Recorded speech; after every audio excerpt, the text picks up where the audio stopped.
welcome to Access Paranormal's podcast. I'm Jamie Williams. This is Jonathan, who keeps disappearing now and then. Yeah. And over in America, we've got Nigel Bach from the Bad Ben series and his co-host, Scott Tomlinson. So it's great to see you both. Hello and Happy New Year's, United Kingdom. Happy New Year to you. Happy I hope New you had a Year. good... Did you have a good Christmas? No, I haven't gotten a single gift. Welcome to my world, Nigel. Well, You've this got is to to talk to you two is my gift. Exactly, yeah. And we've got to say, we've been talking to you back and forth, haven't we? Because we've started to do a couple of things with you. We've started to do a little bit of filming. Obviously, it's not the Bad Ben series. I mean, just the Bad Ben 12, and we'll get onto that in a minute. But we have the privilege now of doing some stuff with you and Scott. So if you'd like to explain that to the listeners. Well, we had a while ago. I'm sorry, my phone. A survey. I just got a spam call. It's a survey. I'm not going to answer. We had met with you guys a few weeks ago, and you had taken us on a little investigation of where you were broadcasting from, a little ghost hunt. And you asked me, do you want to do this? And I said, sure. I'd never done anything like that. And it was completely fascinating. And I got the idea because of the Bad Ben TV channel. Yeah. I said, we should do a show. So now, by time this broadcast, we will have had 3 or 4 of these up. And everyone just keeps getting more fascinating than the previous ones. So we've started it's called Access Paranormal Investigates, and you two are the stars, and along with Marie, and then we're just the good-looking ones that are in it. Do you know what? I can't even argue with that one, Nigel. Well, how it works is we're sitting here just like you see us now, and you're there live streaming out on a paranormal investigation, and we get to ask questions to the spirits that you're talking. It's just fascinating. I hope the first episode is available for free, and I don't know if you have the ability to share it to your audience there. Yeah, we can do. Yeah. And the subsequent episodes will be on badbentv.com, possibly more places in the future. But it's just, I mean, the last one we did, you guys were walking around for 2 hours, and it seemed like 10 minutes. It flew. I know, yeah. And unfortunately, you were out in the freezing cold, but we were sitting here nice and toasty with the woods next to the log fire. So, but I'm glad you asked me to come back on because it'd been a little while since the last time I'd been with you. Yeah. And I had asked you at the time that you had requested if I could come back on, if I could bring Scott along, because Scott's been my co-star in the past 2 films, and he, I make my film series pokes a lot of fun at the paranormal and ghosts and all. And my character that I play, Tom Riley, is always poking fun at these ghosts. And one of the number one questions I get asked by my followers is, do I believe in ghosts? And I would tell them that, well, I believe when we die, we die. Yeah. I said, but I do believe in unexplained phenomenon, which means stuff happens that we can't explain. And that could be a variety of things. I will say, since we've been doing the Access Paranormal Investigates, there's a lot more weird out there than I thought. Yeah. But the reason I asked to bring Scott on was because when we first started talking, he has actually had quite a few paranormal experiences. And, and I don't want him, he knows I'm fond of him as a person, and like I'm fond of you guys. And I don't always like to, I like to let people know when there's credibility in things. And like doing your broadcast, and when we filmed episodes of Access Paranormal, there were things you could have done that was showmanship, like made stuff happen, but you didn't. Because we had, I mean, let's face it, the first jaunt through the Mill Street Barracks in our first show, it wasn't as active as the second show became. And the cemetery was very active. We saw a lot of activity. You know, but you guys, I will say, the reason I would do your podcast is because you're credible at what you do. You're not putting on a show, pulling strings, having people jump out. You're doing a legitimate paranormal investigation. And the same with him. I've heard him tell his stories of his paranormal experiences multiple times, and the details never change. And that's how you spot a liar. If they tell a story over and over and it changes, but his stories are always the same. And I believe, I have no reason to doubt him, but his stories are fascinating, which is why I asked about bringing him on, and hopefully you give him a chance to tell him. We're going to give him that chance now. There goes Jonathan. Yeah, no one again. Well, if I can set this up a little bit, you know, for him to tell his story, we, you know, get a little film crew together when we're doing our films. And like he first told me about his experiences, and I was like a little bit taken aback by him. And then our cameraman, Mitch, he was in The Way In, our 7th film. He was the guy who got his head cut off. And then in Bad Ben 11, he gets his head cut off again. Well, Mitch happens to be our cameraman also. And as Scott started telling his story, we were sitting out front of my garage with a space heater because it was getting a little cool. And Mitch's back was to the woods. And he got so creeped out by this story he's about to tell that he moves over so that his back was against the wall. I guess he was expecting something to come out of the woods and drag him off. But if it did, we wanted him to keep filming. But anyway, this first story he tells, I'll set it up a little bit for him. Scott is a former Marine. That's the proper term, right? Not an ex-Marine. You're a former Marine. Right. And he had, you know, when you go away and you join the military, and you finally get out, you're coming home and you might have to find a place to live when you come home. A lot of times people move back in their parents' house, but their parents might be somewhere else or whatever. So when he came home, he went to stay with his father, who had a farm, right? He was at a farm. It's like an old farmhouse. So not an active farm, but an old farmhouse. Out in Pennsylvania. And that's when he started experiencing something unique. And from here, I'll let him tell the story. So I got a lot of stories. Some of them are like good feeling paranormal stuff. Some are bad. Some are downright weird. This one in particular was a bad one. So I was going to end up moving finally to New Jersey. My dad had a house in Pennsylvania, about 2 hours away from New Jersey. So perfect place to stop. When I moved in, they'd set me up a room in the basement of this house.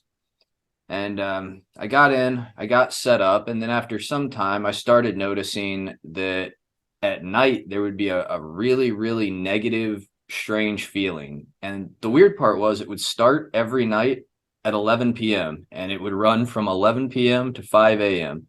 This horrible feeling. It felt like somebody was standing in the doorway just watching you, and that they were absolutely not happy that you were there. So I got to where it was really hard to like lay down or try to go to sleep with that feeling. So I got to where every night I would sit a chair in front of the TV in the room and I would just watch TV all night. And same thing every night, right at 11, boom, the energy in the room got really weird. It felt like something was like just weighing down on you, horrible negative feeling. And that went on for a while.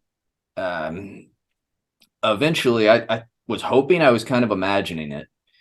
And eventually we were coming back from dinner, my dad and my stepmom and me, and she turns around. She's like, "Do you feel anything like weird in that basement?"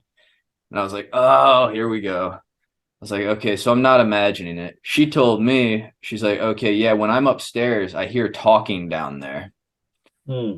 I was like, ah, it's like, okay. I was still like, well, I'm not gonna, I was like, I can't be afraid of it or anything like that. So one night after that, I decided, I'm like, you know what? I'm just gonna lay down. I'm just gonna go to sleep. To hell with it, basically. So I laid down, and where the bed was, it was like a twin size bed up against the wall, and right above the headboard to the right was a wooden American flag. So I'm laying in bed. The negative feeling is there as it always is, but it felt like it moved. So all of a sudden I get the feeling that it's standing right where my head is next to the bed. I could almost feel it like it was just a presence right up against my shoulder. Yeah. So I rolled over, and when I looked up, I didn't see anything, but two large, it's just cracks twice, like something punched that flag. It goes boom, boom, and just two shatters and cracks in that wooden flag. Oh, wow. And of course, I jumped up. I grabbed the Bible in my left hand, and I grabbed a handgun in my right hand, and stood in the center of the room yelling for a minute, like, let's go, like, let's go. He was ready to fight it. I was like, what do you do? It's like fight or flight. So I guess I went to fight. And then after nothing happened for a couple seconds, I ran upstairs. And that was the like worst of the experiences in that house. After that, it's kind of weird. Just as suddenly as it started, one night it just stopped. It hit 11. I was ready for it, that negative feeling, and it didn't show up. After that, I never had another problem. And did that go on that night after night for a few months, or just? It was a few months. Yeah, like every vanished? night from 11 p.m. to 5 a.m. And then, like I said, one night just never came back. Strange, isn't it? Now, as you know, I tend to be the skeptic here. Yeah. But there's three things I noticed, and one of them came out of a discussion Jonathan had while we were doing one of the paranormal investigations. Yeah. When he described in a corner in the Mill Street Barracks, a figure, a tall figure with a hat, like a top hat. He described, now this is months before he met you guys. Yeah. He described that same type figure, right? Oh, from a silhouette with a top hat? From the sleep paralysis? Yes. Yes. And we'll get to the sleep paralysis story in a minute. And my roommate, Holly, who anybody that's a fan of my series has seen Holly in several of the movies. Yeah. Holly, months before she met him, told me a story about sleep paralysis where she awoke, could not move, and this dark figure was standing over her with like a top hat on. So tell the sleep paralysis story. Okay, yeah. So I've had like paranormal stuff my whole life. One thing that I always had growing up, and it got like worse as I got older, was sleep paralysis.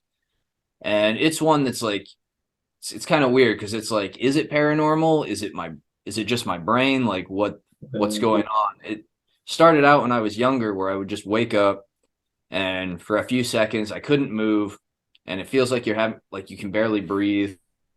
Yeah. And all you can do is your eyes, and after a few seconds you snap out of it and you can move again. And that got like progressively worse as I got older. And eventually you start like kind of seeing things, like when you're looking around, like maybe a shadow figure moving about. The worst it finally got was I was in the military at the time. I was stationed out in Hawaii.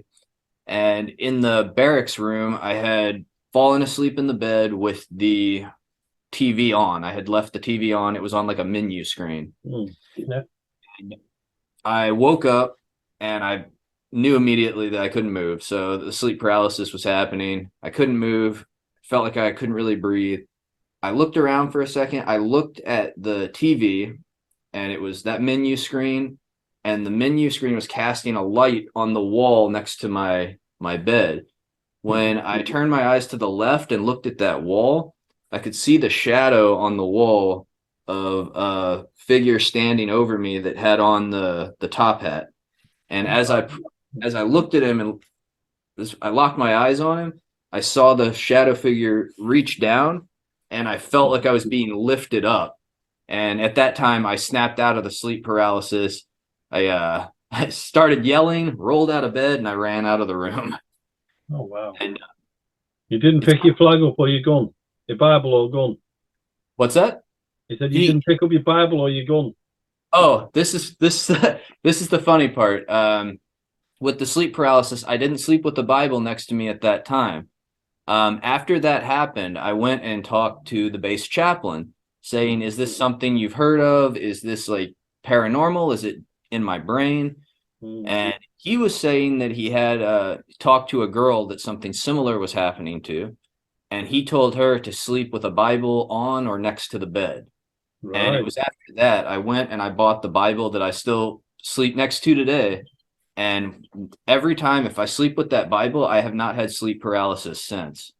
Wow. But there's been a couple times where I've slept in a different house or something and I've forgotten it, and I will get it. So it's kind of strange. So it's got on one side the Bible and on the other side his fiance.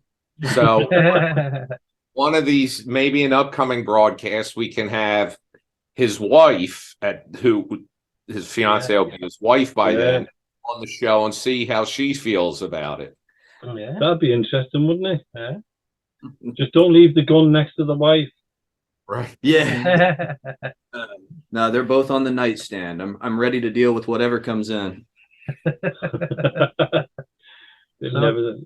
So I suppose you're a believer in the paranormal then, Scott? Oh, absolutely. I've had... as opposed to Nigel being the skeptic. Well, I'm a skeptic, but like I said, doing these, having done now a couple hours worth of these investigations with you, I got to tell you, it's a lot easier to be courageous when I'm sitting several thousand miles away in a heated basement and you're out there investigations in cold buildings and graveyards. But I've seen some things that I think even the biggest skeptics will admit has got to make you think that something's going on. I don't want to give away too much of what we've done already, but this past week in the cemetery with specifically Jamie communicating with that and how the indicator, the cat ball, responding to questioning. And anybody that might think that was a setup, go get yourself one of those cat balls and sit in your room, and you'll see when nothing's moving it, nothing's happening. It has to be touched or moved or to illuminate. And this thing, you were having a conversation with something. Yeah. Oh, it was definitely. I mean, it was clear, wasn't it? It was like there. And even when I went up to the cat ball itself, we actually walked up to it, didn't we? And it stopped completely and never went again. Right. It was like I tend to be skeptical, but I'm less skeptical the more we've done this. The only thing I'm afraid of is somebody's going to see these shows and they're going to call me or email me and say, "Hey, I got a ghost problem. Can you help?" And I'm going to say, "No, but if you buy 2 first or 3 first-class tickets from the United Kingdom, we'd be there.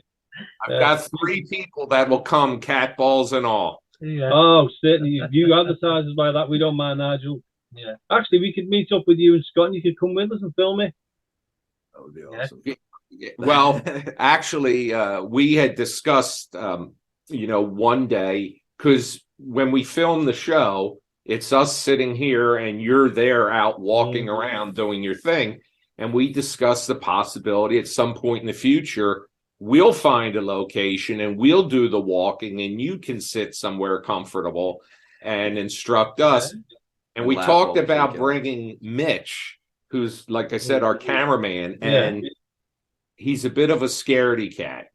So to have him there, Like Jamie.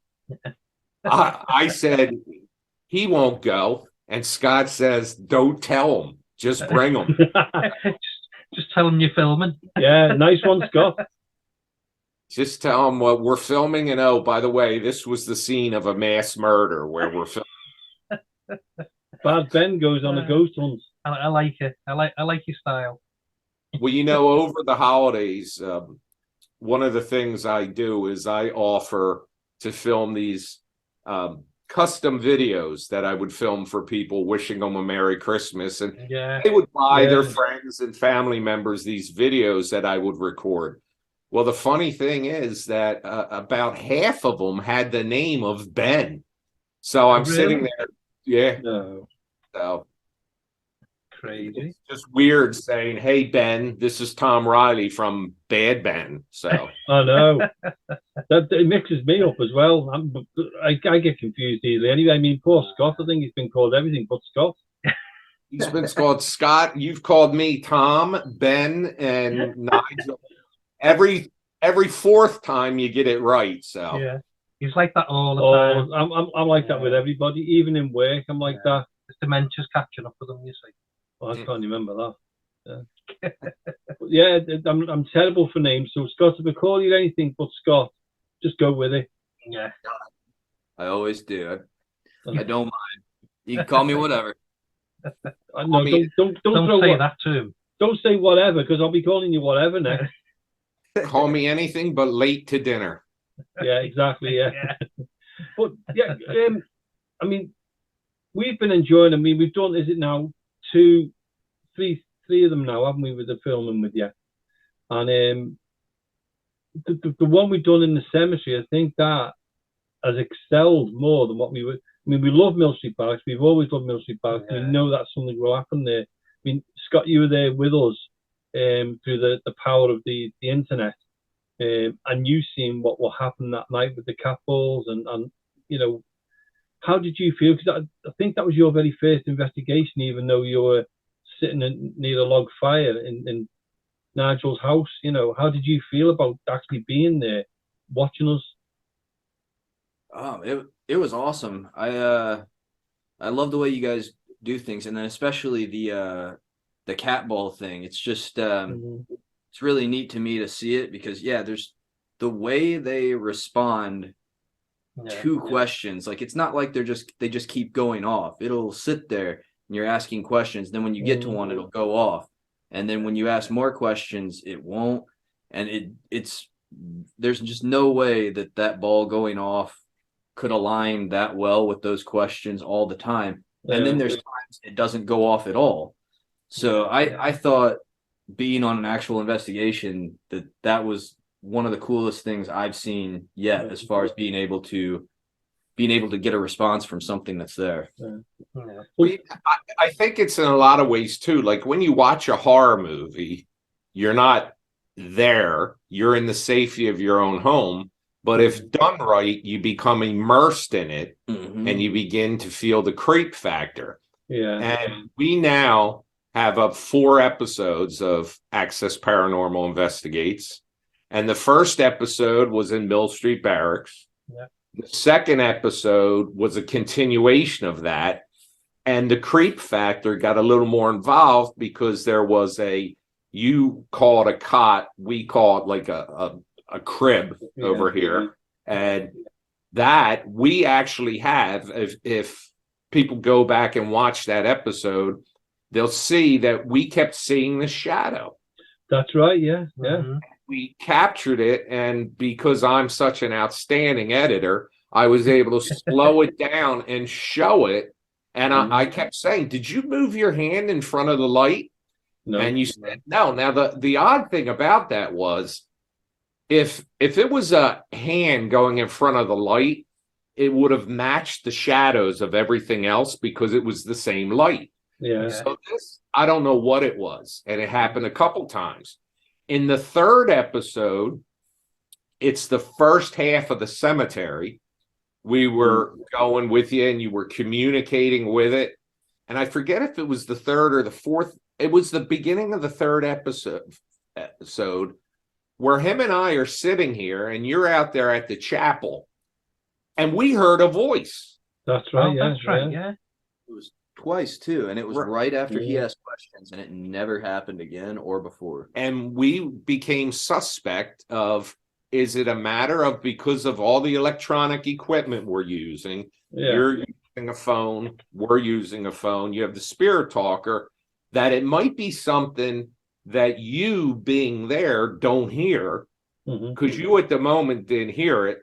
Because we asked, is there wind? Is there anything? And you pointed the camera up at the trees and there was no wind at all. But we definitely heard what sounded like a garbled voice.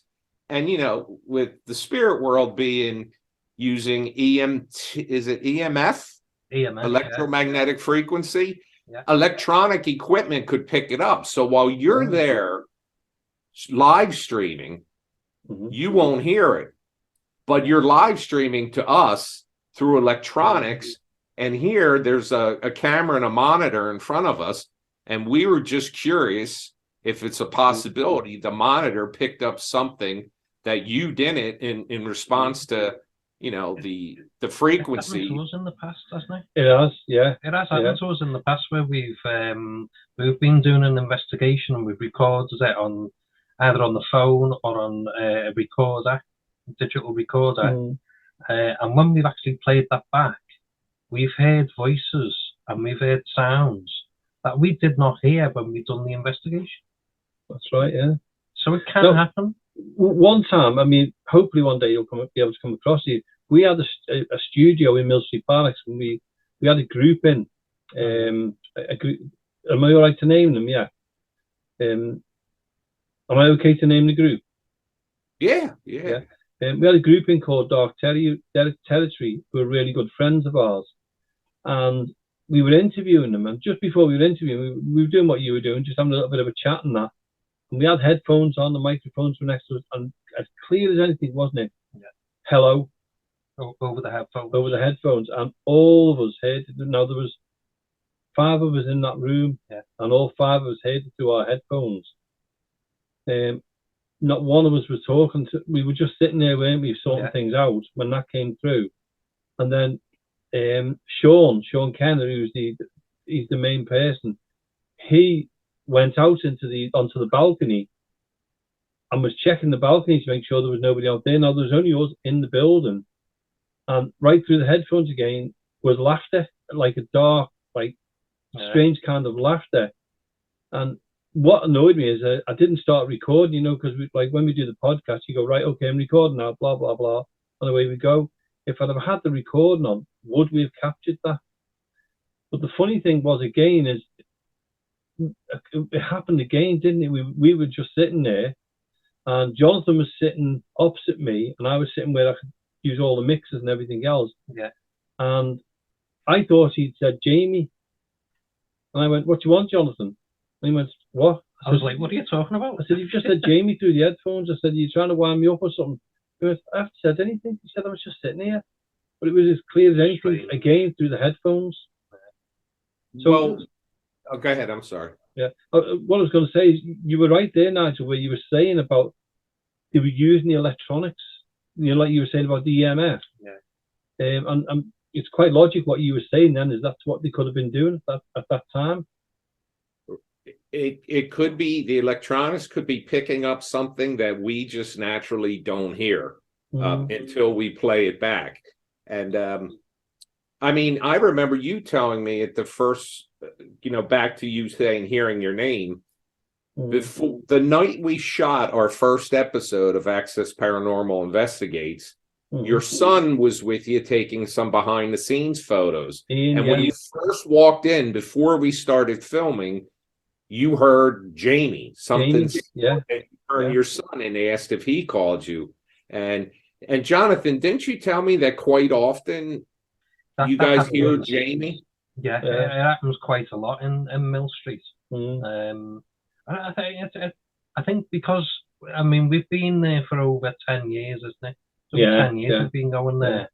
But Jamie's got quite a connection with the building as well. Well, So, did you ever wonder if these spirits want to communicate? Like, do they want to be heard, or do you think that you're irritating them and they're...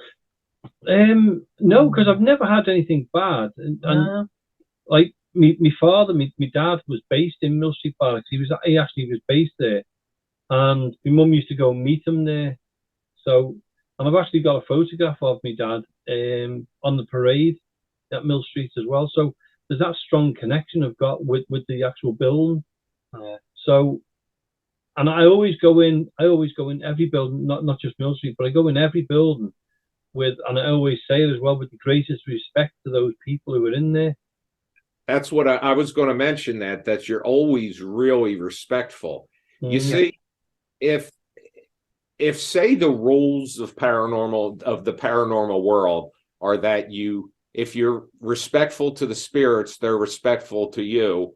But if you're nasty, you could garner a nasty response.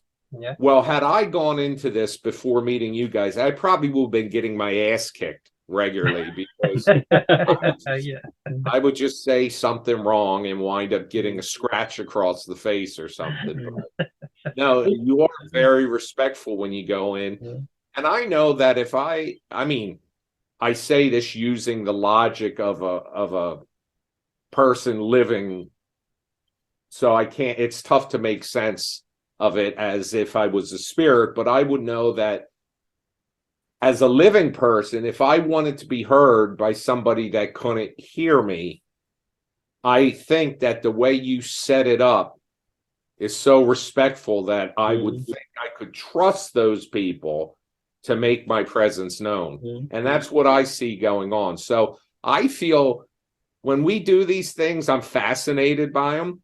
And I will tell you, I feel a bit like the outsider, because I think I'm more skeptical than the four of you, meaning Jamie, Jonathan, Marie, and Scott.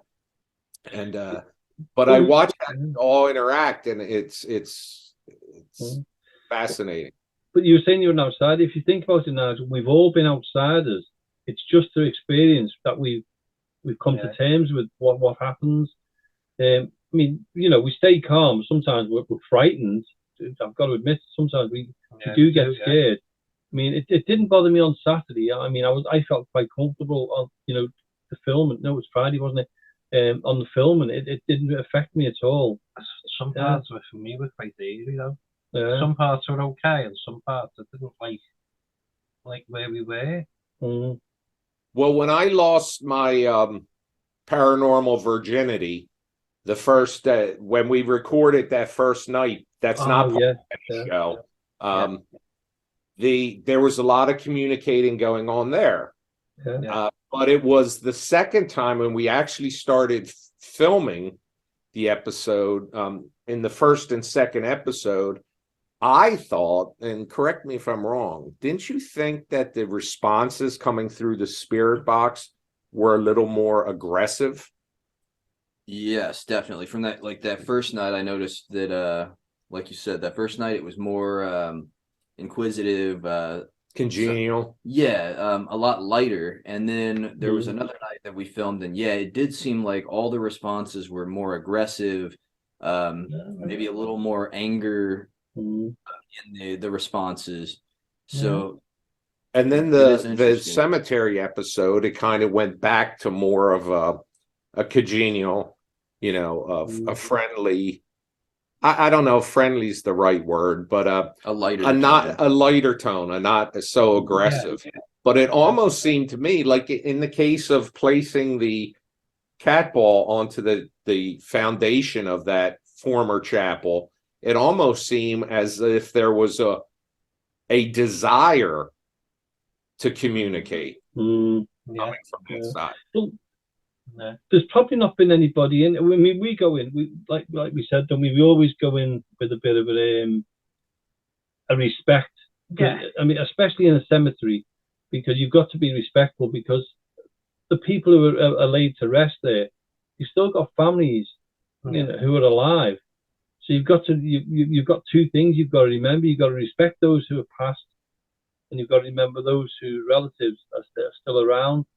That's why when we done the second part of it, we went up to where my great granddad was buried. Yeah.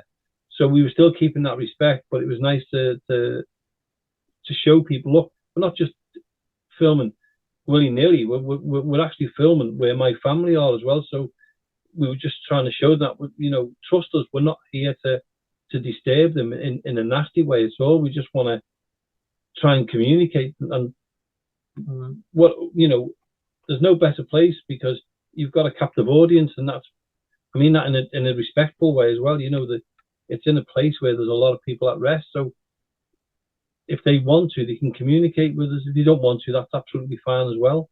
We just want to like have a connection between our world and their world. Yeah. I mean, I don't know what you think about this, Nigel and Scott. I've always said, the people say we live on different planes and different worlds and stuff, and different times. What if we're the ghosts? What if we're spirits now, and people are trying to communicate with us? Well, there was that movie with Nicole Kidman, The Others. Yeah, and that the twist at the end of that film totally blew my mind. I didn't even see it coming. Similar to The Sixth Sense. Yeah. Two brilliant films. But yeah, are we in a snow globe sitting on some superior being's desk? All of us? I mean, who knows? There's under our fingernails, sometimes they say there's an entire universe that exists, a microscopic world. So who knows? We could be sitting here in a room that in another plane, this might not even be a house. Yeah, this might be a field or something. You don't know. And I like to think that there is more to our existence than just being born and dying, and then it ends. I'd like to think there's more, and I'm hoping that more that comes after we pass kind of allows us to have all the answers. So it's a possibility that, spirits, I've always assumed, and maybe this is from the portrayal on film and television, that they haven't crossed over fully to the other side. They're like a plane in between. But I'd like to think that when I pass, I'm going to run to the other side, because the last thing I want to do is I'm laying on my deathbed, everything goes black, and I wake up to hear Jamie talking, saying, "Hey, be respectful. Can you say something to us now?" And then I say, "Oh my God, does he know it's me?" And all of a sudden, Jonathan says, "Nigel just came up on the spirit box." So I'm going to run to the light. I love it. Fell to that one, is it? But I mean, my way of thinking of the other side is like on air. Our parents move on, and we're still here. But they were with us at the time, but they've moved on to the next plane. We'll move on to the next plane, and then we'll meet them again. But that plane will keep moving on until I don't know how many planes there are. But if you think of it like that, people are saying, why don't you get in touch with cavemen? Because they've moved on. Their ancestors, they're thousands of years away from when we were here. If you look at any ghost paranormal investigator or anything like that, you never hear them going beyond, say, the 1800s, really. A lot of them only get to the 1800s, 1700s. You get the odd ones who go back further, but you don't hear of many. You might hear of the Romans, where people have seen the Romans, but they've never communicated with the Romans. It's like a video recording. Yeah. Whereas you've got more chance of communicating with someone from, say, the late 1800s into the 1900s, because that's within our span. Do you think that has something to do also with like a language barrier? Like when we're communicating with spirits, if they still understand our our language. Do you think maybe it has something to do with if you go back that far, they have no idea what you're saying to them? Like, true, yeah. It's a possibility, yeah. We've always wondered about that. Could it also be the time factor? Because, you know, if time is, I think, something that's relevant to our dimension that we live in. So when you know, biblically speaking, when it said, I'm the Alpha and the Omega, the beginning and the end, time is not really a relevant factor in death. No. Now, if these are spirits, and I'm just speculating here, but if these are spirits that have passed from this world, but not fully crossed over into the afterlife, so they're sitting there in a plane that has no real time, and eventually they either figure it out or they move on. So when we're talking 1800s, to us, that's 100, 200 years ago, depending on what part of 1800s you're in. Yeah. To them, it could have been 10 minutes ago until they actually crossed over. So, you know, further back in time, 1700s, 1600s, 1500s, the further back in time, the greater the chance they've had to discover it's time for them to cross over. Right. But if you think about time, time continues. We just pass through it. Yeah. You know, we're just a fraction of that time, but it never ends. We just pass in a certain time and goes to a certain time, but it continues. It's like if you think about stars, they say when you look at the star, you're looking at light from millions of years ago.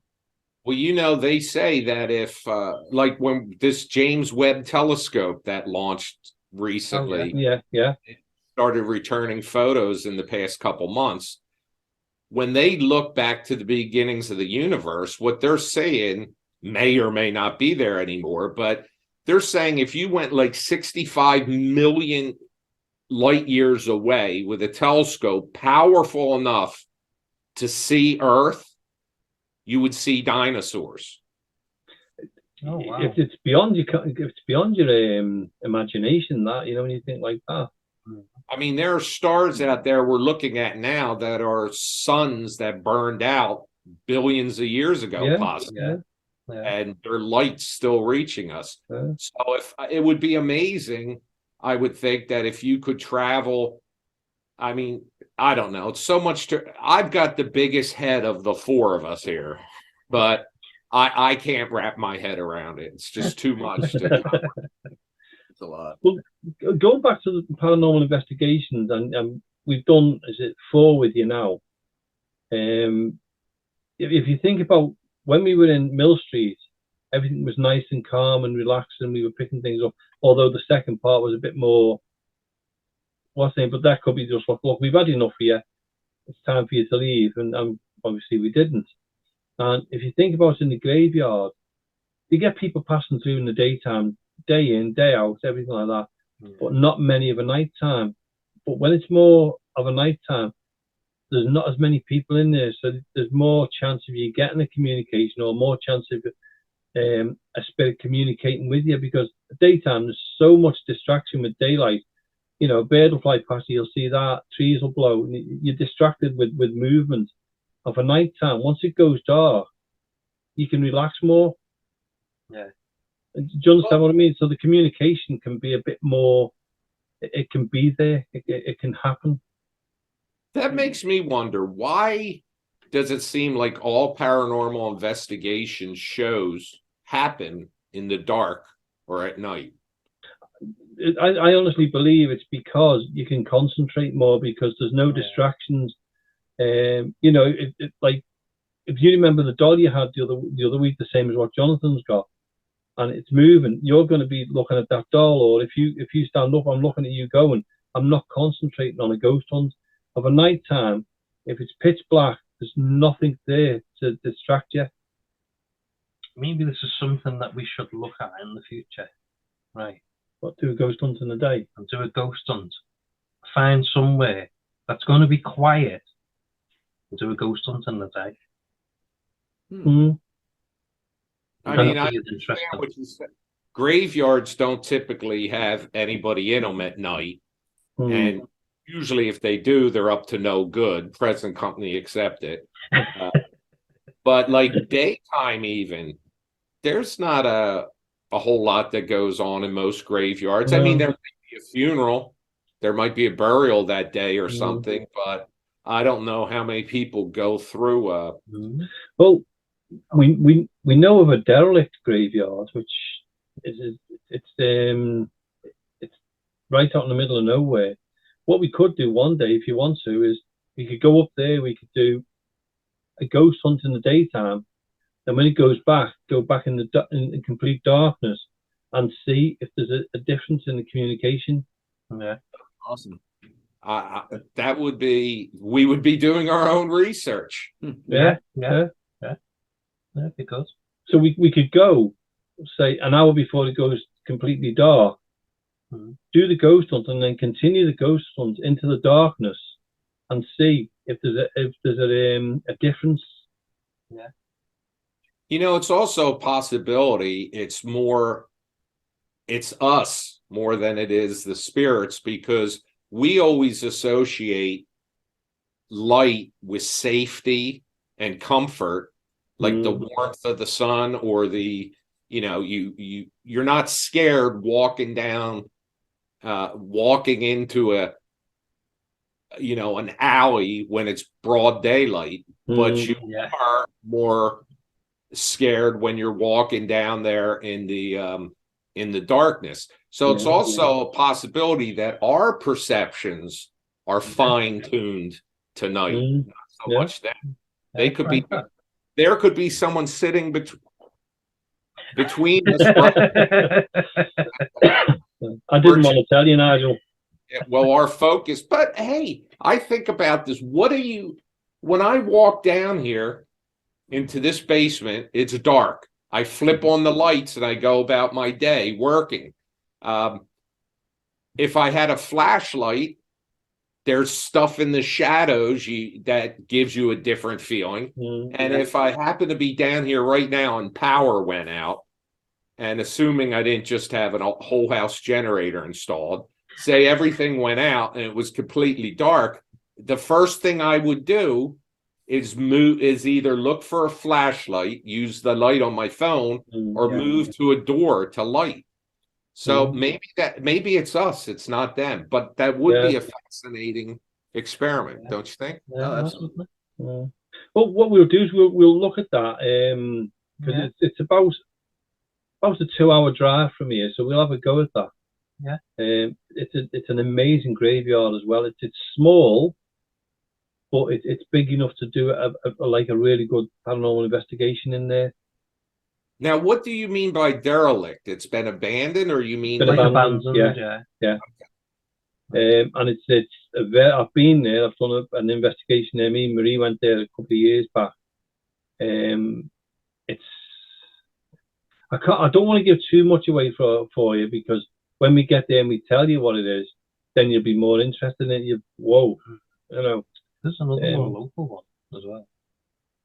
Where? In Liverpool. Oh, we've got to go. I mean, if you love cemeteries, Scott, you're going to love the one in Liverpool as well. We'll take you on a journey to there as well. Yeah. So I think there's going to be a few cemeteries on this series, but there is a very good one in Liverpool. You know, my roommate Holly has heard your voice and seen the show, and she says, "Are they from Liverpool?" And I said, "Well, they're nearby." She goes, "They sound like they're from Liverpool." I said, "How the hell do you know, other than watching like documentaries on the Beatles? How the hell do you know it's somebody from Liverpool?" From Liverpool. Yeah. So I guess I actually work in Liverpool itself. Right. So, and that, I mean, I'm going to ask him, where I work, that was built on the old docks of Liverpool. And people say, a person who was working where I work turned around and said, "There's something in here, but I feel uncomfortable in certain areas." So, we have done a ghost hunt in there. Yeah. But I can always get us in there to do a ghost hunt, for the show anyway. So that'll be an interesting one. Well, hopefully this show continues to pick up speed, because I got to tell you, pick up steam, because I got to tell you, the comments I've gotten from my followers have all been positive. Brilliant. Like last night, I was doing a live, and people were saying, "Oh, I watched episode 2, and it was fascinating. And where'd you find these guys?" And I said, "Well, I bailed them out of prison." And I said they were just people that a couple years ago, when Bad Ben was rolling along, they invited me on their podcast twice. And the third time is when we came up with the idea for doing this. And, but they're just fascinated by it. And somebody said, "This is better than any of the ghost hunting shows on TV." And I said, "Well, where'd you watch it?" They said, "On TV." I said, "So it's not better than anyone on TV. We're the best one on TV." So they like it. Hopefully we're looking for ideas in 6 months to a year that it's rolling along. Well, we have got, I mean, Scott's going to love the experiments we've got coming up in some of the episodes as well. In fact, we might get you to do it, Scott, from where you are. That would be even more interesting, wouldn't it? So, and Nigel can ask the questions, and it'd be interesting to see what happens as well. One of the things where I say, like, I tend to be the biggest skeptic of us all, is that I've noticed that in these communications, I get the least amount of response from anything. He, on the other hand, and it hasn't been lost on the fans, they say, "Man, those spirits love Scott because he said things and stuff respond and different things." And plus the experiences he's had in life. They're thinking that Scott is the guy they from over here, at least, that they're liking the most. But maybe that's because Nigel is a skeptic. Yeah. So it's like if somebody said to me, "I don't believe," I'd just think, "Oh, I can't be bothered. I'm not going to try and explain something if you're not interested." You know what I mean? Or you're not. Well, that's what I was getting at. That I get less responses when we call out, because we have been curious that if us over here calling out through your phone over there, if they're going to respond to us. And they haven't responded to me, because they may see, as you say, that this guy tends to be a skeptic. Now I'm open-minded, but yeah, I'm more skeptical of this group, whereas he is more receptive to it, and he said things and had responses that have come over that have shown up. So it might be because of his bubbly personality. Well, it could also be because they've watched your Bad Ben movies. And you think me? You're taking the out of them. Maybe they're going, "Well, you know." Who knows, Nigel? Who knows? But Scott, you're going. I mean, it's great that they're responding with you, because if you think about it as well, we're in the UK, thousands of miles away from you. I don't know whereabouts you are in America, sorry, but you know, they're still responding to you even though there's that distance. So again, Nigel, like you said, electronic comes into itself there. Yeah, definitely. Because if we can communicate with you from, I mean, we're sitting in my house now, you're sitting over there, and there's no big gap between us. We're talking to each other as if we're in the living room, in the same room. Yeah. So maybe they can do that, but they've been able to do it a lot longer than us. If you understand what I'm saying there. Yeah, well, there's no delay. I mean, and it's instantaneous. And I hear your voice coming out of that television, and you hear my voice coming out of your computer. Yeah. So it's it just goes without saying, I guess, that the sound that we're hearing, they're hearing. And we did something that I thought was very interesting, was a suggestion Jonathan had on the 3rd episode and bled over into the 4th episode. You know, I went and got the app for my phone, the Spirit Talker app. Yeah. And Jonathan suggested that we turn it on here at the same time yours is on there. Yeah. Now, there was actually I can't think of the exact specifics. I'd have to go back and look at the episode, but there was actually some relevant statements coming out of our spirit talker Yeah. and your spirit talker at the same time. It was almost as if there was a conversation going on there. Yeah. That's right, yeah. They were linking together, weren't they? Yeah. It Yeah, was. sometimes link up. Like there's just no way that it would. The coincidence is like too great that you guys like spirit talker and ours would say the same word at the same time. Like I think it was 19. 19 it was. And you guys went off 19, ours went off 19. That's So right, yeah. Yeah. the odds of And I mean, one time we're starting to walk in a direction, it didn't say turn right. they mentioned Yeah, yeah. and ours said turn right. that was Right. strange. Yeah, that's when you said to me, said something about. I mean, I think I turned the camera to myself and made a joke, and you said he's in the middle of a cemetery and he's telling jokes. So but we're used to it. But I mean, we've got plenty of experiments and ideas moving on, and what we'd like you to do as well is come up with experiments for us to do. Yeah. And that doesn't mean sitting me in the middle of a cemetery on my own for an hour, because that's not going to happen. Yeah, that's a brilliant idea, that, Jamie. Do you have access to explosives? I refuse to comment.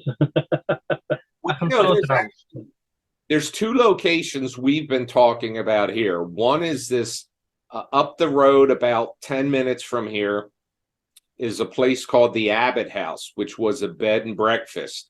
And they said that a child passed away in that house that was 8 years old, and he was mistreated.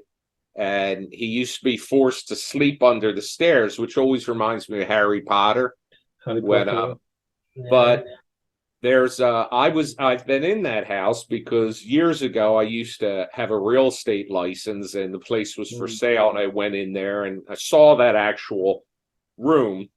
But the story there was that when families would come in, or people would come into that place, if they had a child the same age or younger of that child that passed away at age 8, they would see the ghost of a child.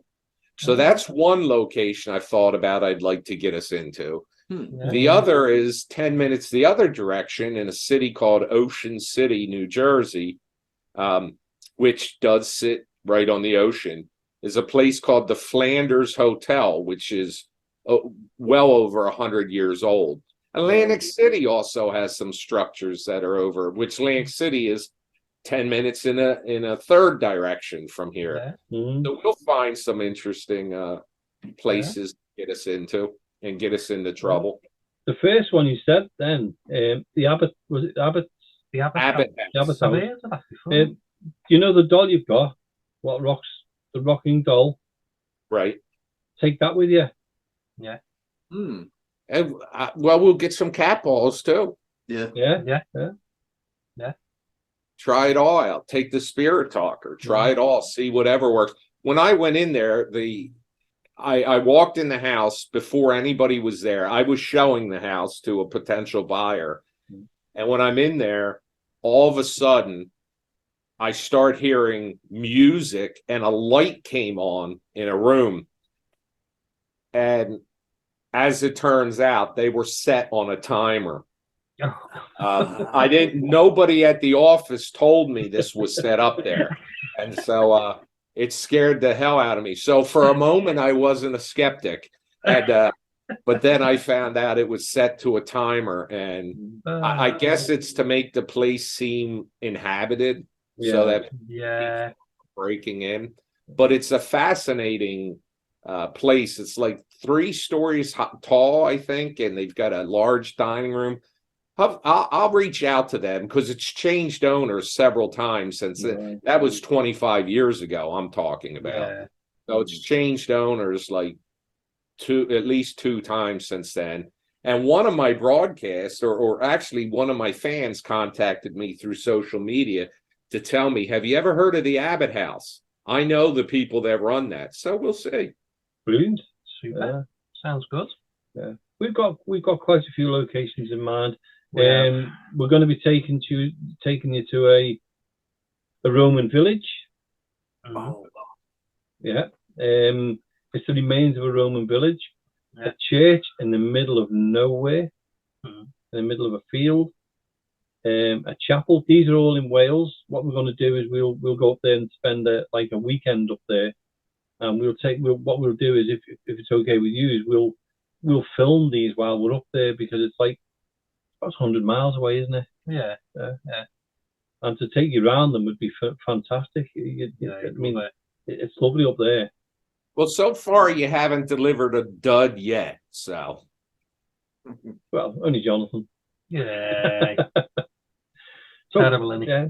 Well, let's change the subject, Nigel and Scott. Let's go on to the Bad Ben movies, because I mean, Yeah. when we spoke to you, I think you were on Bad Ben 8, and you're now coming up to Bad Ben 30, 12.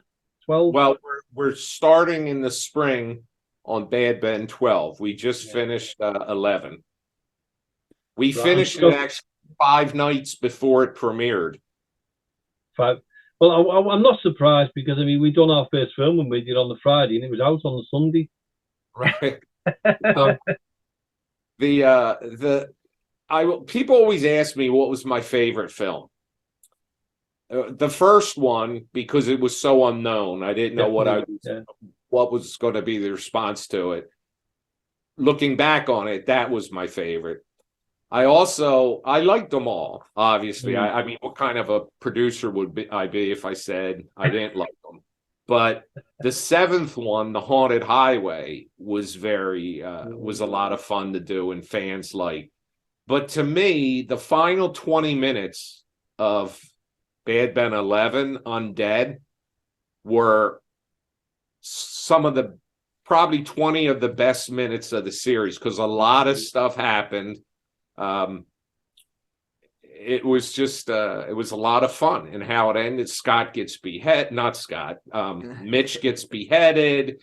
Zombies are closing in on us, and we get. And this is a spoiler, but it's been out long enough now that if someone hasn't seen it, too bad. We get sucked up into an alien spaceship at the end of this one.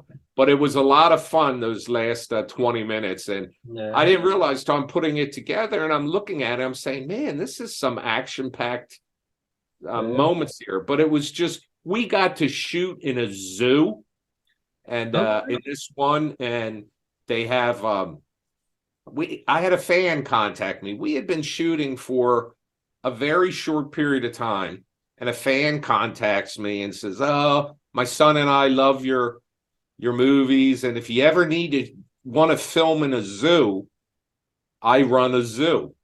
So I said, "Yeah." So we went up there, 4 or 5 times? Yeah, it was probably quite a few. And that was a lot of fun, because they have lions and tigers and bears, all kinds of stuff in. And I mean, he held a tarantula, Scorpion. Well, did we not take he held a scorpion, and a possum, and they actually have a rescue fox that they named Nigel Fox. Nigel Fox. I'm a huge animal lover, so I'm a bit jealous of you going to a zoo, because that'd be We're amazing. actually all my animals, you might even hear them running around upstairs in here. All our animals are rescues, but yeah, I mean, there's so many animals out there that need a home. It's nice when you can rescue something.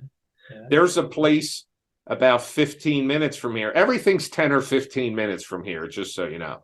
But there's a place about 15 minutes from here called the Funny Farm, in which this woman has a rescue where she's got over 600 animals. Oh, wow.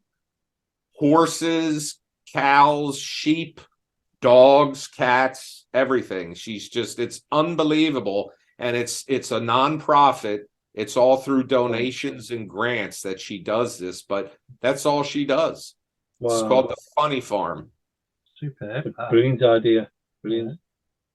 But yeah, Bad Ben, I mean, we plan on, I always tell the fans, if you keep watching, I'll keep making. Oh, yeah. But I do think that probably a logical place this is going to end is going to be around film 15, but that's not the end of filmmaking. That's just the end of, that'll put the Bad Ben series to rest. And then hopefully by that time, some millionaire producer says, you know, I want to take a big budget and remake Bad Ben. And I'll say, show me the money, baby. Show me. That's right, yeah. I don't even have to be involved. In your Bad Ben series, do you ad lib sometimes? All the time. All the time. I consider myself one of the luckiest guys in the world stumbling upon this guy. He had actually been here one time a couple years ago in a work capacity. He worked for a company that was working on my heating and air conditioning.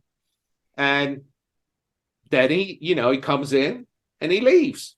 And next time his company was here, they told me, they said, oh, he went to pursue his love of acting. And I said, well, does he know I told him I made films. And, but a couple years passed, 2 years, maybe 3 years. And on Facebook, of all things, I see him comment in this local actors room. And I messaged him and I said, did you used to work at this place? He said, yeah. I said, I know you. And at that time, I was just preparing to make the 10th film. And it turns out he lives, again, 10 minutes away from here. And a film comes into thought. And I found that I've used scripts in a couple of the films normally that involve other actors.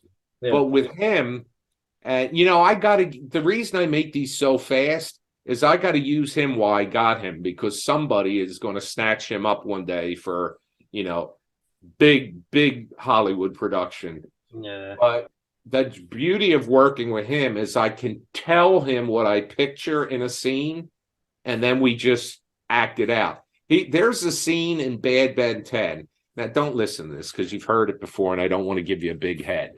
There's this. But he's got the big hair, so you might as well. Well, I do. It's enormous. You should see. Let me tell you something. Have I showed you this? I don't know if you can see this on here. Can you see there's a letter F right there? Oh, yeah. Oh, yeah. You know what that stands for? The brand of glasses, I shit you not, is called Fatheads. Oh, we've got shops over here called Fat something. I can't remember what they're called. Yeah. Yeah. I got hats. If I'm not going to walk off screen to grab a hat, but it's a XXX and it fits me just perfect. I was in Puerto Rico for work for 6 weeks, going back 25 years. And a former New York Mets baseball player had opened up a hat store there. He was from Puerto Rico. He lived there, and he opened up a hat store. And he says, would you you looking for a hat? I said, you don't have a hat in this store that'll fit my head. And he says, oh, I bet we do. I said, if you got a hat that'll fit my head, I'll buy it. Well, guess what? He didn't have a hat that fit my head. So, in fact, I was in the military, and those hats they wear that are long, not the round hat. Yeah. Yeah. Well, when I would have to put one of them on my head, it looked like a canoe sitting on the moon. So I'm just not meant for hats, which I guess that's why I don't have any hair either. So the strange thing is the filming we did in the graveyard. That's the first time I'd ever wore any kind of hat. Yeah, well, it looked That's like how cold it was. It looked cold. Oh, and I was saying in the 10th film, there's a scene where in the premise of the 10th film is I'm dead. And in the 10th, and he's trying to locate what happened to me or figure out what happened to me. And he goes in the woods, and it's a simple, and it was an ad-lib scene. It's a simple ad-lib scene where he's looking for a grimoire, like a spell book, to try to figure out how to bring me back. And he walks into the woods and he looks up. Am I embarrassing you? Go for it. And he says, he's calling out to Bad Ben, who's the Jersey Devil in our folklore here, looking for me. And the way he said, and this was all ad-lib, and the way he looks up and he says, Ben, I know you miss your friend. I'm sitting there, and when you're filming stuff, you might not notice, but when you're editing it, you get to watch it in quiet, peace and quiet. Yeah. And I'm watching this, and I'm saying, that was really good how he did that. And it was just, it was believable in a make-believe world. It was believable. And that's why I got to use him before he gets snatched up. And then in the 11th film, there's a scene where we're at the zoo, and him and I are bantering back and forth, and he just blows up on me. And I got to tell you, I knew that was the plan. He just blows up on me like, no, listen. And I got to admit, I was a little scared of him. Just make sure you keep hold of him, Nigel. Yeah, I do. I carry mace with me in case I got to spray him down. Yeah. No, you got to keep him because he's part of the paranormal stuff now. You can't let him go. Yeah. Well, always be around.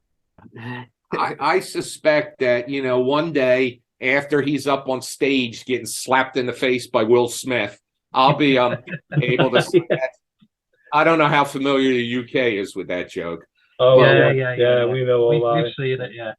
Well, one day when he's walking off stage with an award, I'm going to call him, and he probably won't take my call. But if I do get through to him, I'm going to say, hey, Scott, are you interested in doing Bad Ben 27? Or Brilliant. what we do is when Scott goes to Hollywood, he has to take his friends with him. That's right. I mean, I'll clean up. I'll empty trash. I'll do whatever you want. We could probably do some ghost hunting out in Hollywood. Speaking of, and this is off subject, but speaking of Will Smith, the film Emancipation just came out on Apple TV. Just watched it. Brilliant. And well, my best friend, I'm so proud of him. And let me tell you what I think. This is preaching for a moment. One of the things that gets you ahead in life is if you can genuinely be happy for someone else's success and not jealous, but be happy for someone, that's going to take you personally, give you growth as a person. Because last night I felt like my brother, or I don't have any children, but like a child of mine, accomplished something amazing, because Matt, my best friend, is a nurse, and he was the COVID enforcement officer on that film. He was the least popular guy there because every day he was swabbing your nose or making you wear masks or something. And that film had a hell of a time getting made. They had a hurricane postpone them, COVID and all that. But just out of curiosity, I said, I wonder if he's in the credits. So I play the credits, and boom, there was his name, Matthew Klemick, RN. And I felt a moment of unbelievable pride in him for doing that. And he's worked on 2 television series now. Doom Patrol is a DC Comics made into a series on HBO. And he was in something in Marge Go Large. It was a film so he was COVID gave him his job and got him in a Will Smith film. And the unfortunate thing is, with that event that happened, it almost makes you wonder, like, that film Emancipation could very well be up for an Academy Award, but I'm wondering if it's going to be shunned because of that event. I don't know whether you've seen it or not, but it's a fantastic film. Can I be honest with you? You haven't?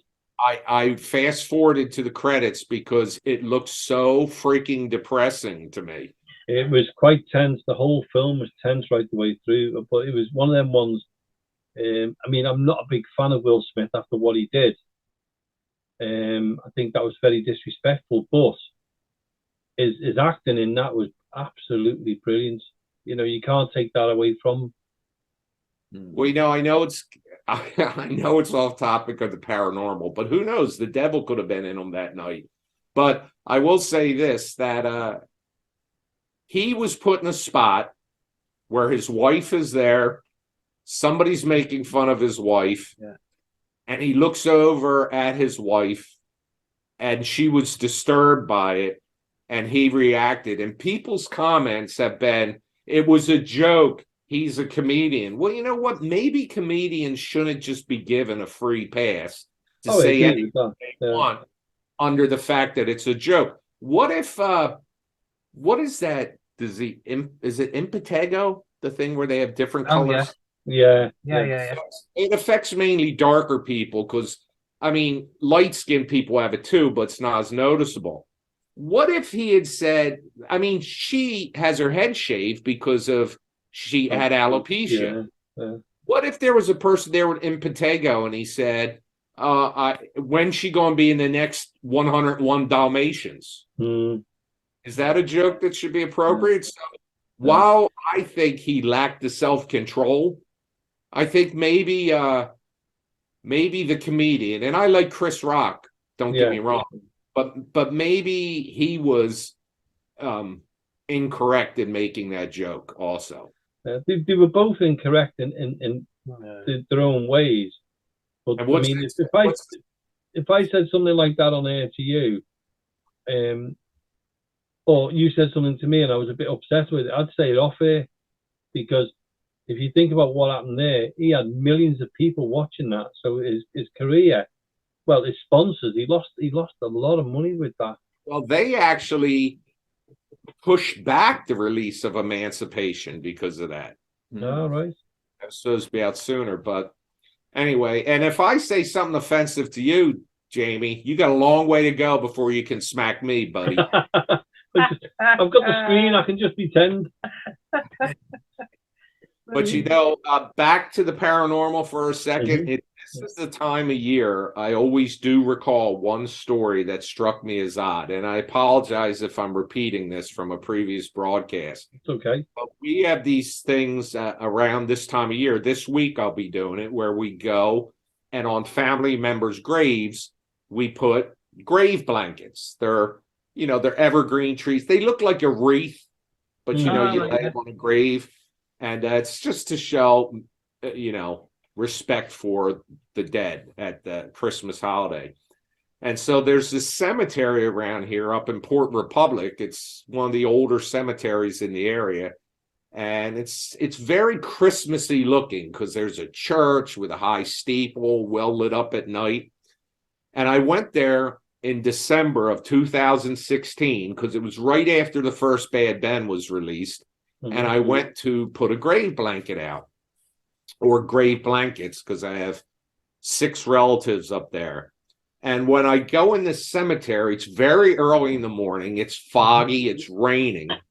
And I remember I had to, this is horrible to say, but I had to relieve myself because it'd been a long ride and I'd been drinking a lot of coffee. And so I went over near a bush. Just so anybody watching, by the way, is this PG-13, this show? I mean, we always put it for children, not for children anyway. Okay, you can bleep me out if you have to. I didn't have to take a shit. That's what I want to say. I had to do number one.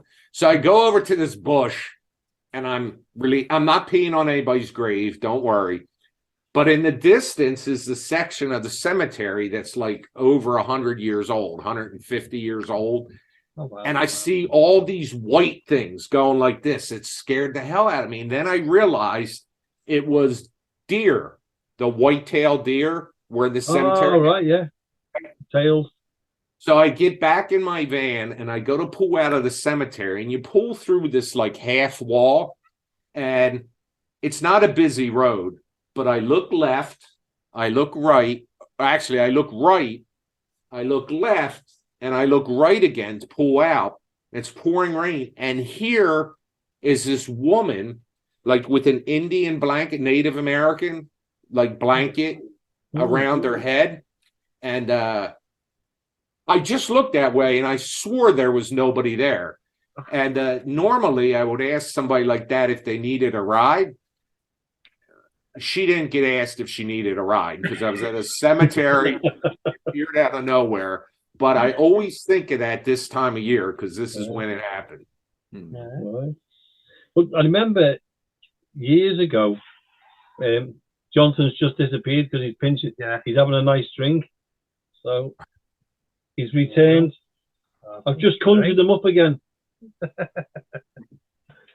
Technology is getting better anyway. I remember years ago, I went on a ghost hunt. Keep disappearing with your cup of tea now. A few years back, we went to a ghost hunt in Liverpool itself. Sadly, we can't get in that building anymore. And we were coming home, and I was dropping the person off. And strangely enough, we were talking about this area. It's a place called Highton. It's where I've first been brought up. As we were driving along, there was a shadow. There was a person, and you could see his rucksack, but no feature of that person whatsoever. And he crossed the road and kept walking, and he just vanished completely. Don't know where he vanished to or anything like that. So I'm going to go and find out where he is. I'm curious now. So I drove round because obviously I knew Highton. I know Highton like the back of my hand. So I went down all the little side roads. Thought, oh, he's probably cut through the pub there. I'll shoot round the back and he'll be there. Nothing. Never seen that person again. A few days later, I was talking to my son Ian. I said, "You're not going to believe what happened to me." And he went, so I told him the story, and he went, "Where was that, Dad?" And I said, "St. John's Road, Wilson Road, you know." I said, "On the corner." Then he went, "Well, Dad, a couple of weeks back," he said, "I was walking down there, and he said, I've seen this fella, and he looked like he had a rucksack on." And he said, he walked along, and he said, "And you know where there used to be a door, and it was bricked up?" I said, "Yeah." He said, "He vanished there." He said, "I couldn't work out whether he'd gone into the house or what." And he said, "But I couldn't get my head around it." And he said, "And it sounds like I'd seen the same thing." But where he was saying he was saying, "But Dad, there was no way he could have gone anywhere else but through that door." He said, "But the door's bricked up." He said, "The actual wall, it had been sealed years and years ago, but it was an entrance at one time." And my son's like you, Nigel. He's a very big skeptic. He'll think logically all the time. We've only had him once where he can't explain anything, but you know. Well, like Jonathan had made mention about different planes. There's a possibility this individual is walking out of his plane into our plane and then back into his plane through a door. Yeah. That door may still be there to him. Yeah. Mm-hmm. Yeah. That's one of the reasons, one of the big reasons. They say you will see like spirits that float, because obviously the land over time where like buildings get knocked down or whatever, and where you see spirits go through walls and stuff, that maybe back in their time when they were actually there was a doorway, or the floor was lower, or the floor was higher, or there was stairs or whatever. So that's why they go through walls and stuff. But the famous one, isn't it, in York? The famous one about the plumber who was working in a cellar down in this building, and a whole army of Romans from the waist up, went marching past them. Yeah. Well, obviously he cleared off, didn't he? But when they researched it and had a look at it, they actually were doing some renovation down there, and they found the old Roman road. And when you looked at the measurement of that Roman road to where this fellow saw the Roman soldiers, he said he didn't not acknowledge him or not. It was just a march. And when they looked at the road and height and everything else, it was up to the waist of where he said it was. Wow. So that would have been normal. Why he saw yeah. Amazing. Yeah. So we're going to go back to the Bad Bens. Yes. I mean, I don't think he asked you this in the first round of when we first interviewed you a year or so ago, Nigel. Is what made you come up with the idea of Bad Ben? Well, I'd been screenwriting for years, and to sell a screenplay is next to impossible. unless you know somebody big in the industry. And it's also entertainment happens to be an industry where not a lot of people help other people out because a lot of times you have somebody that may be in a position that fears if they help you, it may be something they're missing out on, an opportunity. So I would write these screenplays. I would push them. People had some interest in them, but until you have a check in your hand and that check clears, you haven't gone anywhere. Yeah. But I was making television commercials over here for small market television. It wouldn't be like a TV commercial that played across the entire United States. It'd be a TV commercial that played in local markets. And I had this camera equipment, and people used to say to me, hey, you have camera equipment, you write screenplays, why don't you make your own film? Well, what people don't understand is just because you own a camera doesn't mean you can make Avatar. So I used to, toy around doing little skits and all. But then it occurred to me, because I had security cameras all throughout this house, because I was caring for my mother. And I used to like to be able to keep an eye on her when I was out, and also the home health aides and who was coming or going to the house. And I would often look at these cameras at night and say, wouldn't it be creepy as hell if something walked across that room right now? And then Paranormal Activity had come out, Blair Witch, some 2 decades ago. And I said, I can't make Avatar, but I could make a movie like Paranormal Activity. So the first Bad Ben was made to look like it was shot on all security cameras in a home with no explanation why they were there. And I had no idea when I did it, it would be as well received as it was. In fact, if people ask me this all the time, and I say nobody's more shocked by its popularity than I am, because that film by itself has streamed over 150 million minutes. Wow. Just the first one. And we went on to make a prequel to explain the cameras in the house, and I wasn't in that. Now, this isn't my ego talking, but the film wasn't nearly as popular because people, Ricky Gervais, we owe you guys for that. He made The Office, and that became a very successful series remade over here. That's right, yeah. Well, people would equate my character, Tom Riley, to Steve Carell and Ricky Gervais's character in The Office, a guy that thinks he's brilliant, but he's really a moron. And that was Tom Riley's character. Although the first one was kind of dark and all, but people kept commenting, oh, you were so funny. It was scary and funny. So the second one I did, I wasn't in because it was a prequel. I had not moved into the house yet, and it wasn't as well received. Now, I will say it found its own audience because it was basically a standalone story. But I said, well, I guess I got to be in the third one to see if it's me. So with so many people liking the comedy of the first one, we kind of embraced the comedy of the third one and beyond. And then in the fifth one, I wasn't in that either till the last 15 minutes. And that wasn't as well received. So there's one or two things I take away from that. Every film I've been in has done very well. The films I haven't been in haven't done so well. So either I am an exceptional actor or the people that follow me are mentally disturbed. So I think it's the second one. Well, I've been described as the everyman. I'm just they said we all have an uncle actually, they say we all have a weird uncle like that in our family.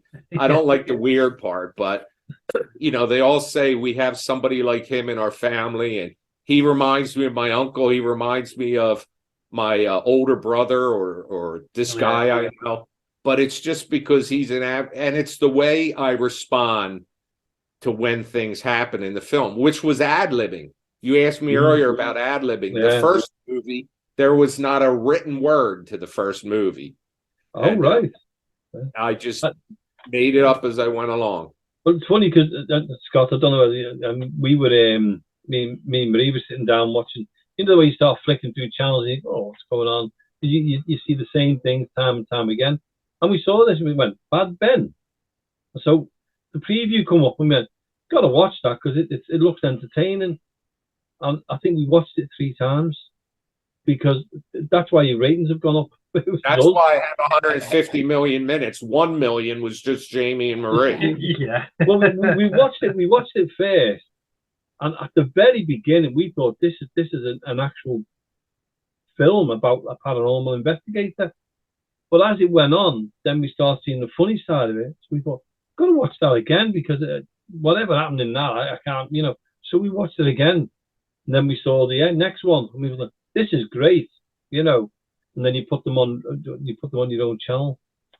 But well, actually, 1 through 9. Now, see, here's the problem: you guys over there don't have Tubi, or you don't have Voodoo Fandango. Mm-hmm. So films 1 through 9 right now, that my fans in the United Kingdom can't watch, and I'm trying to straighten that out, but yeah. They're kind of not under my control at the moment. So, but I'll eventually get it this year. Well, 2023, I'll get it straightened out. But my second biggest audience was the United Kingdom. So 10 and 11 can be seen there on Bad Ben. 1 through 9. Yeah. I mean, there's 9 is on Apple TV, but I don't know. It's not real popular over there. We pushed Bad Ben a lot, don't we? Yeah, when we're talking on the radio and everything else, we always mention Bad Ben. Oh, you got to watch Bad. It's so funny. Even when you're in the car, when you're driving along in the car, we always mention that as well because it again, that's funny when you're on that. Obviously, we come on and say hello every now and then as well. Right. I've got to ask Scott. I mean, you're a serious actor as well as a comical kind of actor. How did you go from a serious actor to the Bad Ben kind of acting where you're ad-libbing and it's just fun all the way through?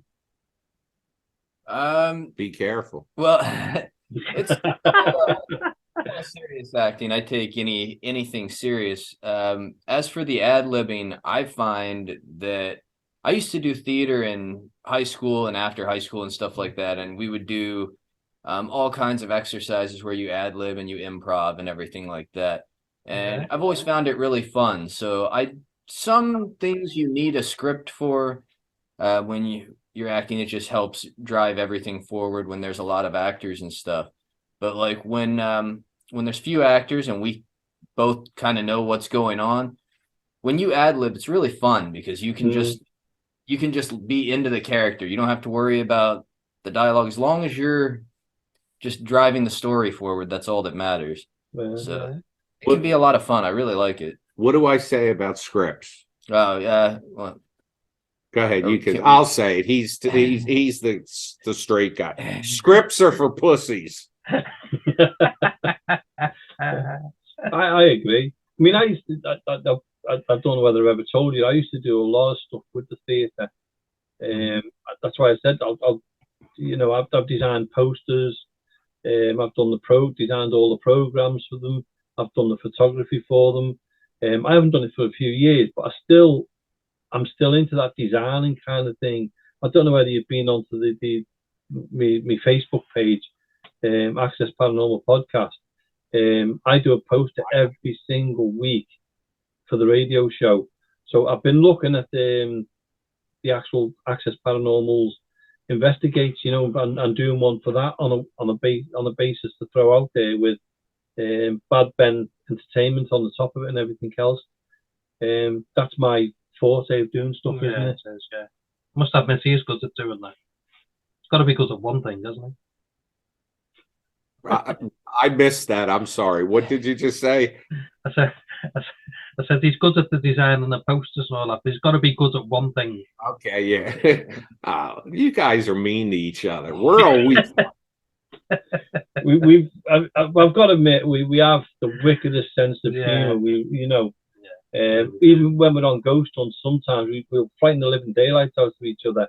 But then, I mean, we do it when we're doing an investigation. If it's one of them investigations where nothing's happening, we'll crack jokes, or we'll tell stories, or we'll have a little chat about things. And we've realised when we do that, the spirits seem to think, well, they're ignoring us here. We better do something to show them that we're here. And we've had it many times, haven't we, where we've been cracking jokes and everything else, and suddenly something will happen, and we go, oh, right, let's go serious for a bit. And we'll go serious, and then it'll calm down again. It's like when we were going through the graveyard, and I turned the camera on myself, and I can't remember what I said exactly, but that was because it was like a quiet moment. I just thought, crack a little thing, and I know Nigel replied, and then we went back into the serious side of it then, to show that you don't have to be serious in everything you do. You can relax, you can be yourself, and then go to the serious side. Once I started getting me, I won't give too much away, getting tugs on my coat and pulls, that's when I started to think, hold on a minute, now I'm a bit nervous now. Time to go back to that serious moment. So we're like the Nigel, I nearly called you Nigel Ben, and I'm mixing you up with Bad Ben and that. Nigel Ben used to be a politician. Boxer. Be a boxer over here. So there's a compliment for you there, Nigel. But I've lost my train of thought there. It's like we love the paranormal. We love the respect, but we love going out there and doing it. We absolutely love it now because I won't give too much away about what we do, but we love it because you're there and you're guiding us as well. It's not just us. You'll go this way or do that, and you're doing it for somebody thousands of miles away and enjoying it. That we're giving you the enjoyment of actually going on an investigation with us, even though you're sitting next to your log fire. And I absolutely enjoy it. We have a great time. I don't even have fantastic. I don't even have to ask him twice if he's available to come over to do it. He says, "Yep, I'll be there." Well, I've noticed when we're filming, you sit back now and you're dead relaxed and everything. Oh, I disappeared. You're dead relaxed and everything else. And Scott, you're leaning forward. It's like you want to be there with us. I do. In fact, I'll do my imitation of Scott. Okay. Go ahead. First of all, let me be Jamie. Scott, would you like to ask a question? Would you like to call out to the ghost? And this is Scott. Oh, spirit. See, he gets into it. He definitely gets it, and I love it. I just, when I say the outsider, I kind of mean I'm the observer also. Yeah. I'm just sitting back and watching what's going on. Mm-hmm. And I can sit here because it's my house. So I'll sit wherever the hell I want. So, but it has, I want to thank you guys for the willingness to take us around with you and do this. And on behalf of my followers and fans who have watched so far, the first episode streamed 1,000 times in 24 hours. Wow. And, that wasn't because I'm sitting back leaning in this chair. It's because of what they saw going on that side. So I appreciate the opportunity. But we love it because we do as well, though. You actually trusted us. Mm-hmm. And you gave us the trust to turn around and go, yeah, we think Jamie and Jonathan and Marie can do it, and we've done it. And it's a new dimension to us because we do the same thing week in, week out, and to us it's a fantastic challenge. Yeah. And it's great that we've got you both there guiding us. And in future, Scott, what we'll do is I'll have to get you to call out more. Yeah, we're going to get you to do an experiment soon. Yeah. I'm ready for anything. It's going to be interesting to see what I'm telling you guys, you gotta use them while you can. I don't know how much longer. Definitely. Well, when you're going to be asking him the questions, Nigel. Yeah. I'm going to be asking he's not going to be able to see or hear you. Him? No. Yes, he won't be able to see or hear you during this experiment. What the hell is he going to be? Well, he's still going to be sat next to you. Oh, I get it. Mm-hmm. All right. Yeah. We've done it a number of times now, and it's brilliant. We've got other experiments as well coming up, and you know, if you've got any experience you want us to do, while we're out and about as well, that's fine by us. Yeah. We're up for a challenge as long as not, like I said earlier on, you don't leave me in the middle of a haunted building on my own. Just leave him in the cemetery instead. I can't wait. Mm-hmm. Well, listen, guys, I'm getting to the point here where I am going to have to wrap up, if that's okay. But there is that all right? That's fine. Yeah, we were going to do the same because I don't even know what time it is in the UK now. What time is it now?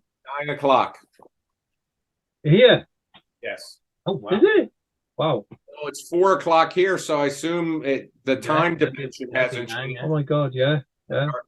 But there is something I want to say about you guys and the reasons why I consider, you know, I like that we're doing the show together. And it is, I mentioned it earlier, is the credibility factor. I don't find you guys, wait, I should pause there. I'm talking credibility and I say, I don't find you guys, I find you guys credible, and I don't find you guys staging anything because let's face it, like I said, there have been some slow parts in the show, and then there's been some fast parts in the show. If somebody lacked credibility, they'd be making everything a fast part.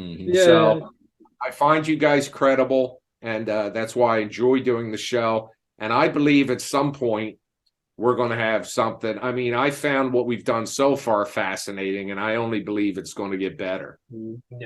Yeah, we're the same. We will never fake anything. That's one thing we would never do that. We've done like paranormal investigations with public, and we always say to them, you could be there for 6-8 hours. So if something's going to happen, it'll happen, and if it doesn't, then there's not much we can do about it. We're not going to stage things or fake things or do things on purpose or make noises or anything like that. If it happens, it happens, and if it doesn't, it doesn't. And public pay to go on these investigations. If it doesn't happen, then basically it's just tough, isn't it? Even if, I mean, I actually caught. Sorry, Nigel, I know I'm keeping you now. We actually a few years back, I actually caught someone faking it on one of our investigations, and without telling them, I proved it, and it was knocking. We kept getting knocking. It was responding to everything we do, and something in my mind clicked, and I went, "Let's try this with the light on." So I put the light on, and we carried on calling out. And I said, "If you're still there, even with the light on, if you've got the power to do that knocking, you can do it now." Nothing. So we kept calling out, and nothing happened. So I turned the light off. And all of a sudden, the knocking started again. So I put the light back on again, and it stopped again. And I actually said, everyone was sitting there, and we were all sitting around. I turned around and said, someone here is faking this. And I said, you've got to stop it. I said, because there's people here who have paid, and you're ruining it for everybody. I've shown you why I know it's someone in here, and I said, I know it's someone over this side. So it's basically pointing the arrow at the person. And that person never ever came again on any of the investigations because I was more upset for the people who were there because they were all thinking something paranormal was going on when it wasn't. It's got to be genuine, isn't it? We apologized to them and said, look, we had to out it because this is for you, and we don't want you to think that this happens on every investigation. It doesn't. And we stopped the investigation and went for the break. The person who was doing the knocking basically said, "Oh, I've got to go now because it's a bit late. Thanks for having us." And they went. And after that, it was a great night, wasn't it? There was no fakery or nothing. And a couple of things did happen, but not like what happened that night. And it made me angry because I thought, it wasn't fair on us. It made us look bad if we'd have kept it going. But I just thought, no. I'm going to show them that it's not us and it's not paranormal. So we stopped it there and then. Yeah. That was it. I get it.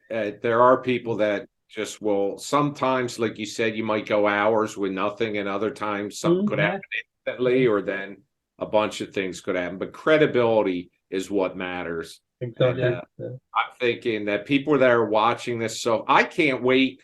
I just can't wait to see where this goes. I can't wait to see 6 months, a year from now where this is going. Well, I'm looking forward to that. We have got another outdoor location next week. Okay. Yes. So Good one. you're going to like this one. Yeah. Well, thanks for having me on again, and thanks for letting me bring this The Hollywood star. We'll call him Hollywood from now on. Mr. Hollywood, yeah. Hollywood Tomlinson. Do you know what? I'll probably remember that more than Scott Tomlinson. Hey, I'll go by that too. Whatever works. Yeah, but no, it's been an absolute pleasure to have you on again tonight. And we look forward to having you on our next investigation. Yeah. It's not our investigation, it's all ours. It's all 5 of us. We're just going out in the cold. You're just sitting in the warmth watching us. But it's a teamwork, and it's fantastic. And I think it works amazingly. Yeah, it works good. Well, Happy New Year to your listeners and viewers, and we'll see you Friday nights. You certainly will. Certainly will. Have a great evening. And Scott, thank you so much for coming. And Nigel, thanks for taking the time for having a good chat with us as well. Okay, absolutely. Thank you. Thank you, guys. Okay. Thanks, guys. We'll see you in a few days' time. Okay, thanks. All right. Bye-bye. Bye. Bye-bye.